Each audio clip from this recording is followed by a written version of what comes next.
Hi viewers, welcome to our channel. ఇవాళ నిర్మలా సీతారామన్ గారు కేంద్ర బడ్జెట్ ప్రవేశపెట్టడం మనం చూసాం. అయితే దేశవ్యాప్తంగా దీనిపైన రకరకాల అభిప్రాయాలు అయితే వ్యక్తమవుతున్నాయి.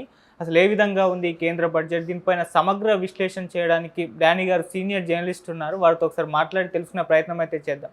సార్ నమస్కారం. నమస్తే సార్, ఇవాళ ప్రవేశపెట్టారు సార్ నిర్మలా సీతారామన్ గారు కేంద్ర బడ్జెట్. మరి మీకు ఎలా అనిపించింది కేంద్ర బడ్జెట్? అయితే కొన్ని రకాల భిన్నాభిప్రాయాలు, విమర్శలు రావడం కూడా చూస్తున్నాం. కొంతమంది బీహార్, ఏపీ బడ్జెట్ మాత్రమే, దేశ బడ్జెట్ కాదని కూడా విమర్శిస్తున్నారు సార్. మీరు ఏ విధంగా చూస్తారు? మీకు ఎలా అనిపించింది? ఏపీకి సంబంధించి అనుకూలంగా ఉంది కదా, దేశం గురించి పక్కన పెట్టండి. ఏపీకి అది అనుకూలమైన బడ్జెట్, బీహార్కి అది అనుకూలమైన బడ్జెట్. ఆ విషయం అందరికీ తెలుసు. ఈ గవర్నమెంట్ ఫామ్ అవుతున్నప్పుడే నితీష్ కుమార్, చంద్రబాబు నాయుడు ఇద్దరి మీద ఆధారపడి ఏర్పడ్డ కేంద్ర ప్రభుత్వం ఇవాళ. సో నితీష్ కుమార్ మాటే చెల్లుతుంది, చంద్రబాబు నాయుడు మాటే చెల్లుతుంది. అంటే దీంట్లో డిసప్పాయింటింగ్ కూడా రెండు రాష్ట్రాలు కూడా ఉంది. మొత్తం ఈ రెండు రాష్ట్రాల బడ్జెట్ కూడా కాదు ఇది. ఎందువల్లనంటే నిన్ననే ఆర్థిక శాఖ సహాయ మంత్రి ఒక మాట చెప్పేశాడు. ఆయన బీహార్కి ప్రత్యేక హోదా ఇవ్వడం కుదరదు అని చెప్పాడు. అంతర్జాతీయ సరిహద్దు కావాలి, ఆదివాసుల సంఖ్య ఎక్కువగా ఉండాలి, బడ్జెట్లో భారీ లోటు ఉండాలి ఆ రాష్ట్ర ఇన్కమ్కి ఖర్చుకి మధ్యన. ఇదంటే ఒక 6 పాయింట్లు చెప్పారు వాళ్ళు. ఈ 6 పాయింట్ల పరిధిలో బీహార్ రాదని ఒకరోజు ముందే చెప్పేశారు. అంటే బీహార్ వాళ్ళు ఓవర్ ఎక్స్పెక్ట్ చేయవద్దు మీరు అని చెప్పి. అయితే మీకు కావాల్సి మేము ఇస్తాం, ప్యాకేజీలు ఇస్తాం మీకు అని. దాదాపు అలాంటి సంకేతమే ఆంధ్రప్రదేశ్ కూడా పంపించి ఉంటారు. చంద్రబాబు నాయుడుని కాదని బడ్జెట్ని పెట్టే పరిస్థితి కేంద్రంలో ఇవాళ లేదు. నితీష్ కుమార్, చంద్రబాబు నాయుడు గారు ఇద్దరు కావాలి కాబట్టి. అందువల్ల బడ్జెట్లో ఆంధ్రాకి సంబంధించి ఏమి ఇచ్చారు అని చెప్తే చాలా అనుకూలమైనవి 2 అంశాలు ఉన్నాయి. ఒకటి 12,500 కోట్ల రూపాయలు పోలవరం ప్రాజెక్టుకి ఇస్తా అని చెప్పారు. అలా 15,000 కోట్ల రూపాయలు అమరావతి డెవలప్మెంట్ కోసం ఇస్తా ఉన్నా. అవును. ఇది మాత్రమే కాకుండా ఆంధ్రాలో గతంలో పునర్వ్యవస్థీకరణ చట్టం, ఏపీ రీఆర్గనైజేషన్ యాక్ట్లో ఉత్తరాంధ్ర ప్రాంతం 3 జిల్లాలను, రాయలసీమ ప్రాంతం 4 జిల్లాలను, వాటికి అసలు వెనుకబడిన ప్రాంతాలుగా స్పెషల్ ప్యాకేజ్ ఇస్తామని చెప్పి ఉన్నారు ఇంతకుముందు. దాన్ని ఇటీవలి కాలంలో ప్రకాశం జిల్లాలో కూడా కొంత భాగానికి యాడ్ చేశారు. సో అది బోనస్ కింద లెక్క ఆంధ్రప్రదేశ్కి.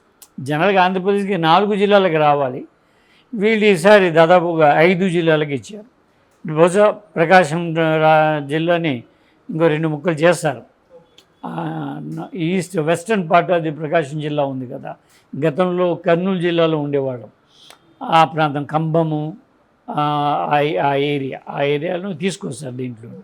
దాన్ని డెవలప్ చేయడం కోసం అదనంగా ప్యాకేజ్ ఇస్తారు. అలాగైతే ఆంధ్రప్రదేశ్కి చాలా అనుకూలమైనది అని అర్థం. జనరల్ ఎవరికి వాళ్ళు ఆ రాష్ట్రం గురించి చూసుకుంటారు. ఇవాళ పాలిటిక్స్లో అన్ని రాష్ట్రాలు కలిసి దేశం అవుద్ది, కానీ రాష్ట్రాలు లేకుండా దేశం ఉండదు కదా. So Andhra Pradesh is so happy, budget సంబంధించి హ్యాపీ. వేగంగా సాగుతుంది కొన్ని పనులు, పోలవరం పనులు అని మనం ఎక్స్పెక్ట్ చేయవచ్చు. అట్లాగే అమరావతి పనులు కూడా చాలా వేగంగా సాగుతాయని చెప్పచ్చు. 15,000 కోట్లు అంటే తక్కువ అమౌంట్ ఏమీ కాదు. అంతే. మీరు చెప్పినట్టుగా ఒక మాట ఉండొచ్చు, ఇది బీహార్ బడ్జెట్, ఆంధ్రప్రదేశ్ బడ్జెట్ అని చెప్పేసి. ఈ ప్రభుత్వమే బీహార్ ప్రభుత్వము, ఈ ప్రభుత్వమే ఆంధ్రప్రదేశ్ ప్రభుత్వం. మన ఇండియాకి మెజార్టీ రాలేదు. ఈ 2 ప్రభుత్వ పార్టీలు టీడీపీ అండ్ జేడీయూ నిలబట్టడం వల్లనే ప్రభుత్వం ఏర్పడ్డది. వాళ్ళతో ముందు కన్సల్ట్ చేసి చెప్పుంటారు. వాళ్ళు కొన్ని విషయాలు నచ్చ చెప్పి కూడా ఉంటారు. ఇవి చేయడం మాకు కుదరదు, వదిలేయండి ఈ విషయాన్ని అని చెప్పేసి. ప్రత్యేక హోదా అనేది మర్చిపోండి మీరు. ఎందుకంటే ఇంకో 4 రాష్ట్రాలు అడుగుతారు, మా వల్ల అయ్యే పని కాదు, ఇది మా గైడ్లైన్స్లో ప్రకారం కుదరదు. నీతి ఆయోగ్ గైడ్లైన్స్ నిన్న కావాలని లోక్సభలో చెప్పించారు. అంటే ముందే ఇండికేషన్ ఇచ్చేశారు, మేము ప్రత్యేక ప్యాకేజ్ ఇవ్వటం లేదు అని. అది ఆంధ్ర అనుకూలమైంది, బీహార్కి అనుకూలమైంది. నితీష్ కుమారు, చంద్రబాబు నాయుడు గారు తాము చేసిన సేవలకు తగ్గ ఫలితాన్ని పొందారు. వాళ్ళ సేవ ఊరికినే పోలేదు, వాళ్ళు మోడీని ఊరికినే సమర్థించలా, దాని ఫలితాన్ని పొందేశారు, వడ్డీతో పాటు పొందారు. సార్, తెలంగాణ పరిస్థితి ఏంటి సార్? అంటే మొండి చేయి చూపించేశారు, 8 మంది ఎంపీలను ఇచ్చాం, మరి మాకు ఇచ్చింది ఏంటి అని చెప్పేసి తెలంగాణ వాళ్ళు అడగడం చూస్తున్నాం. ఇప్పటికీ విమర్శలు కూడా స్టార్ట్ అయ్యాయి. కేటీఆర్ గారు చేశారు, బీఆర్ఎస్ వాళ్ళు విమర్శలు కూడా చేస్తున్నారు. మరి తెలంగాణ పట్ల ఎందుకు కేంద్రం ఈ విధంగా ప్రవర్తించింది అని అడుగుతున్నారు సార్. కేంద్రం మళ్ళా మీ ముందు ప్రశ్నలోనే రెండో జవాబు ఉంది. కేంద్రం ఏర్పడింది బీహార్ అండ్ ఆంధ్రప్రదేశ్ మీద, తెలంగాణ మీద కాదు. తెలంగాణ ఉన్న రెండు పార్టీలతో కూడా కేంద్రానికి ఏం పని లేదు. కేసీఆర్తో పని లేదు, కాంగ్రెస్తో పని లేదు, కాంగ్రెస్ అపోనెంట్లు కూడా ఉన్నది. ఇక్కడ అధికారం ఉన్నది. కేటీఆర్ మాట్లాడింది నేను చూసే పొద్దున్న. మాకు చాలా అన్యాయం చేశారు, ఒక జాతీయ ప్రాజెక్ట్ కూడా నీటి కోసం ఇవ్వలేదు. ఇవాళ పరిస్థితిపై వరదలతో చాలా తెలంగాణ అతలాకుతలం అయిపోతూ ఉన్నది. వాటికి ఏమీ గుర్తింపు ఇవ్వలేదు. బయ్యారం ప్రాజెక్టు ఇవ్వలేదు, స్టీల్ ప్రాజెక్ట్ ఇవ్వలేదు. ఇలాంటివన్నీ కూడా చాలా బోల్డ్ అంత ఉన్నాయి. పునర్వ్యవస్థీకరణ బిల్లులో 35 పాయింట్స్ ఉన్నాయి. 35 పాయింట్స్ ఏ ఒక్కదాన్ని కూడా టచ్ చేయలేదు అని చెప్పారు. మీరు టచ్ చేయదలుచుకోలేదని చెప్పాలి. కేంద్ర ప్రభుత్వం మేము మిమ్మల్ని టచ్ చేయదలచలేదు అని చెప్పేసి, ఇక్కడ ఉన్నటువంటి అపోజిషన్ బీఆర్ఎస్ని కానీ లేదా అధికార కాంగ్రెస్ని కానీ మేము టచ్ చేయదలుచుకోలేదు, వాళ్ళకి అనుకూలంగా మాకు అక్కడ పొలిటికల్ మైలేజ్ ఇప్పుడు లేదు అని చెప్పదలుచుకున్నారు వాళ్ళు. అంత క్లియర్గానే ఉంది కేంద్ర ప్రభుత్వం. తనకి ఎక్కడైతే ఆబ్లిగేషన్ ఉందో అక్కడ పాలు ఎక్కువ ఇచ్చింది, ఎక్కడైతే ఆబ్లిగేషన్ లేదో ఒక పైసా కూడా ఇవ్వలేదు. ఆ సింపుల్ దట్. తెలంగాణను ఎక్స్పెక్ట్ చేయడం కూడా అర్థం లేదు. అంటే సార్ ఈసారి తెలంగాణలో బీజేపీకి మెజారిటీ ఇచ్చింది సార్, మంచి ఓట్లు ఇచ్చింది. అసెంబ్లీ ఎలక్షన్స్లోనూ అండ్ పార్లమెంట్ ఎలక్షన్స్లోనూ ఇచ్చింది ప్రజలు సార్. ఇప్పుడు పార్టీలతో సంబంధం లేకపోవచ్చు, కాంగ్రెస్ పార్టీతో బీఆర్ఎస్తో సంబంధం లేకపోవచ్చు బీజేపీకి, కానీ ప్రజలు గెలిపించుకున్నారు, 8 సీట్లు ఇచ్చారు. మరి వాళ్ళ కోసమన్నా ప్రవేశపెట్టుంటే బాగుండు కదా అని ఒక వర్గం గారు అయితే అడుగుతున్నారు సార్. రెగ్యులర్ ప్రాజెక్ట్ ఎలాగో సాగుతాయండి, అవేమి ఆగవు. ఇక్కడ ఆగవు, ఎక్కడ ఆగవు. కోచ్ ఫ్యాక్టరీ లేదు అనేది ఒక గొడవ చేస్తున్నారు వాళ్ళు, కోచ్ ఫ్యాక్టరీ ఇస్తామనేది. అట్లాగనుకునేది అయితే వైజాగ్లో కూడా జోన్లు ఇవ్వలేదు కదా, విశాఖపట్నాన్ని కూడా రైల్వే జోన్ ఇవ్వలేదు అక్కడ.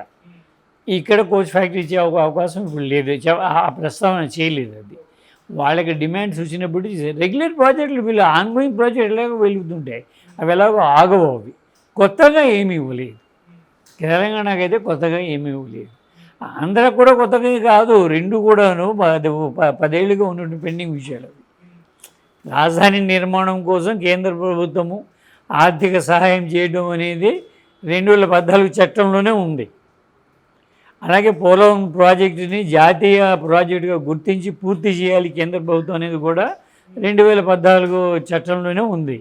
అవి రెండే కదా చెప్పింది. ఇప్పుడు దానికి అలాట్మెంట్ చెప్పారు అంతే, కొత్తదేం చెప్పాలి ఆంధ్ర కూడా. అలా మీరు అనుకునేది అయితే మనం కాస్త సరదా పడి మన ప్రాజెక్ట్ బడ్జెట్ ఇది అని అనుకుంటున్నాం, కానీ 2014 విషయం చేసింది. అదే 2014ని చాలా పెండింగ్లో పెడుతూ వచ్చారు వాళ్ళు ఇంతకాలంగా. ఇప్పుడు గవర్నమెంట్, ఇక్కడున్న గవర్నమెంట్ అనుకూలంగా ఉంది కాబట్టి కేంద్ర ప్రభుత్వానికి అవి మెటీరియలైజ్ అయింది. కానీ తెలంగాణలో ఉన్న ప్రభుత్వము కేంద్ర ప్రభుత్వానికి అనుకూలమైంది కాదు కదా. ఈ ప్రభుత్వం కాదు, గత ప్రభుత్వం కూడా కాదు. తెలంగాణలో బీఆర్ఎస్ కాదు, కాంగ్రెస్ కాదు. అంచేతే రెండింటిని పక్కన పెట్టారు. ఏం చేశారో చూద్దామని చెప్పేసి. ఇక్కడేమో అనుకూలమైన గవర్నమెంట్ ఉన్నది కాబట్టి పెండింగ్లో ఉన్న విషయాన్ని ముందుకు తీసుకొచ్చారు. ఇదేదో కొత్తగా ఇవాళ వచ్చిన వరం మాత్రం కాదు. అంటే కొంతమందికి అలా అనిపించవచ్చు, కానీ వరం సాధించామని చెప్పేసి వరం ఏమి కాదు ఇది కొత్తగా. It is there already. 2014 చట్టంలో ఉన్నదే. వాళ్ళిద్దరికి పడక దూరం పెరిగి పక్కన పెట్టారు. ఇప్పుడు మీ అవసరం మాకు ఉంది కాబట్టి మీ పని చేస్తున్నాము అని చెప్పారు. కేంద్రానికి అనుకూలంగా ఉండే రాష్ట్రాలకు మేము అనుకూలంగా ఉంటాము, కేంద్రానికి అనుకూలంగా లేని రాష్ట్రాలకు మేము అనుకూలంగా ఉండము అనే సంకేతం కూడా ఈ బడ్జెట్లో ఉంది. ఒక విధంగా అదుపు తీసిందనో, భయపెట్టిందనో, లేదా మచ్చిక చేసుకుందనో, మీరు ఈ అర్థాలు ఏమైనా వాడవచ్చు.